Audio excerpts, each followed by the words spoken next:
नमस्कार मित्रों, हमारे चैनल में फिर से आपका स्वागत है। आज हम बात करेंगे भारत के एक ऐसे महापर्व के बारे में जिसकी महिमा अपार है, जिसका संबंध सीधे प्रकृति से है और जिसका नाम है छठ पूजा। साल में 2 बार आने वाला यह पर्व मुख्यतः बिहार, झारखंड और पूर्वी उत्तर प्रदेश में बड़े धूमधाम से मनाया जाता है। लेकिन क्या आप जानते हैं, इस 4 दिवसीय महापर्व के पीछे सिर्फ आस्था ही नहीं, बल्कि गहरी पौराणिक कथाएं और वैज्ञानिक महत्व भी छिपा है। आज हम आपको छठ पूजा से जुड़ी कुछ ऐसी ही अनसुनी और प्रेरणादायक कहानियों से रूबरू कराएंगे, जिन्होंने इस पर्व को इतना पावन और शक्तिशाली बनाया है।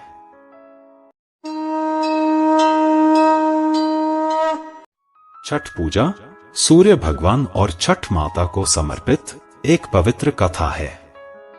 इस दिन भक्त व्रत रखकर और स्नान करके सूर्य देव को अर्घ्य देकर आराधना करते हैं। छठ पूजा एक महान पर्व है। इस महापर्व के साथ कई पौराणिक कथाएं प्रचलित है। इन्हीं कथाओं में छठ पूजा से जुड़ी पहला कथा है राम और सीता का सूर्य यज्ञ। हमारी पहली कथा त्रेता युग से आती है, जो भगवान श्री राम से जुड़े है। कथा के अनुसार जब मर्यादा पुरुषोत्तम भगवान श्री राम 14 वर्षों का वनवास पूरा कर अयोध्या लौटे, राज्याभिषेक के बाद ऋषियों के आदेश पर उन्होंने सूर्य देव को प्रसन्न करने के लिए एक भव्य सूर्य यज्ञ का आयोजन किया। ऋषियों ने भगवान राम और माता सीता को कार्तिक शुक्ल पक्ष की षष्ठी तिथि को सूर्य की उपासना करने का विधान बताया। कहते हैं, इसी दौरान मुंगेर के गंगा तट पर माता सीता ने स्वयं पहला छठ व्रत किया था। उन्होंने अस्त होते और उदय होते सूर्य को अर्घ्य दिया और प्रभु राम के साथ मिलकर समस्त लोक के कल्याण की कामना की। यह वही समय था जब छठ पूजा की नींव रखी गई और तब से यह परंपरा पीढ़ी दर पीढ़ी चली आ रही है। दूसरे कथा द्रौपदी और पांडवों का है। हमारी दूसरी कथा द्वापर युग के महाभारत काल से जुड़ी है। जब पांडव जुए में अपना सब कुछ हारकर वन भटक रहे थे और उनका राजपाट छिन चुका था, तब धर्मराज युधिष्ठिर चिंतित और उदास थे। ऐसे कठिन समय में भगवान श्री कृष्ण ने द्रौपदी को सूर्य देव और छठी मैया की उपासना करने की सलाह दी। उन्होंने द्रौपदी से कहा कि इस व्रत के प्रभाव से समस्त दुख दूर होंगे और खोया हुआ वैभव वापस मिलेगा। द्रौपदी ने पूरे विधि विधान और निष्ठा के साथ यह कठोर व्रत किया। कहते हैं, इसी व्रत के प्रताप से पांडवों को उनका खोया हुआ राजपाट वापस मिला और उनके जीवन में खुशहाली लौट आई। यह कथा हमें सिखाती है कि सच्ची श्रद्धा और धैर्य से किया गया कोई भी कार्य व्यर्थ नहीं जाता। तीसरे कथा राजा प्रियव्रत और छठी मैया। एक और प्राचीन कथा के अनुसार प्राचीन काल में राजा प्रियव्रत और उनकी पत्नी मालिनी संतानहीनता से दुखी थे। संतान प्राप्ति के लिए उन्होंने महर्षि कश्यप के मार्गदर्शन में एक महान यज्ञ करवाया। यज्ञ के प्रभाव से रानी मालिनी गर्भवती हुई, लेकिन जब उन्होंने पुत्र को जन्म दिया तो वह मृत पैदा हुआ।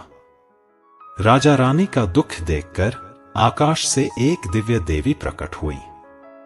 यह कोई और नहीं बल्कि षष्ठी देवी यानी हमारी छठी मैया थी। देवी ने राजा से कहा कि वह विधिवत रूप से उनकी पूजा करें, तभी उन्हें पुत्र रत्न की प्राप्ति होगी। राजा प्रियव्रत ने कार्तिक शुक्ल की षष्ठी तिथि को पूरे विधि विधान से छठी मैया का व्रत किया और उन्हें एक सुंदर स्वस्थ पुत्र का आशीर्वाद मिला। तभी से छठी मैया को संतान की देवी और उनकी रक्षा करने वाली देवी के रूप में पूजा जाने लगा। चौथा कथा दानवीर कर्ण और सूर्य उपासना। हमारी यह कथा भी महाभारत काल से ही संबंधित है और यह कथा है दानवीर कर्ण की। ऐसी मान्यता है कि कर्ण ही वह पहले व्यक्ति थे जिन्होंने छठ पूजा की शुरुआत की। वह प्रतिदिन कमर तक पानी में खड़े होकर सूर्य देव की उपासना करते थे और उन्हें अर्घ्य देते थे।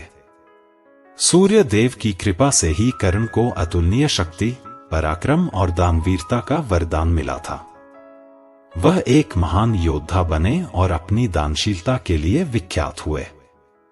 छठ पूजा में आज भी सूर्य को अर्घ्य देने की परंपरा कर्ण की इसी भक्ति और उपासना से प्रेरित मानी जाती है।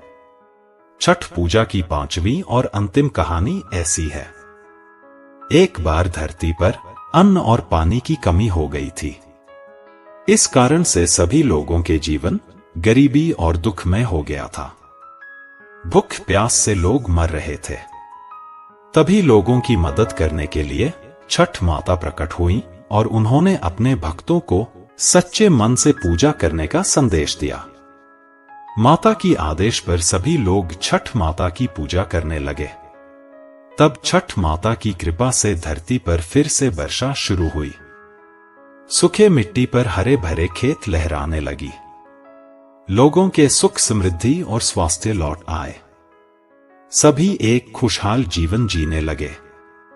इसके बाद से ही हर साल कार्तिक मास में लोग उगते और डूबते सूर्य को अर्घ्य देकर अपनी मनोकामनाएं पूरी करने के लिए छठ व्रत करते हैं। मित्रों, ये पौराणिक कथाएं हमें छठ पूजा के महत्व और उसकी पावनता से जोड़ती हैं। छठ पूजा सिर्फ एक त्योहार नहीं, बल्कि आस्था, प्रकृति प्रेम, संतान के प्रति प्रेम और सूर्य देव के प्रति कृतज्ञता का एक अनुपम संगम है। हमें उम्मीद है कि आपको यह कथा जरूर पसंद आई होगी। अगर आपको यह वीडियो अच्छा लगा तो कृपया इसे लाइक करें, अपने दोस्तों और परिवार के साथ शेयर करें और हमारे चैनल को सब्सक्राइब करना न भूलें। आप सभी को छठ पूजा की बहुत बहुत हार्दिक शुभकामनाएं। छठी मैया से यही प्रार्थना है कि आप सभी सकुशल रहे, खुश रहे और हमारे वीडियो देखते रहे। और इसी के साथ आज के लिए विदा लेता हूं। धन्यवाद। जय छठी मैया। जय श्री कृष्ण।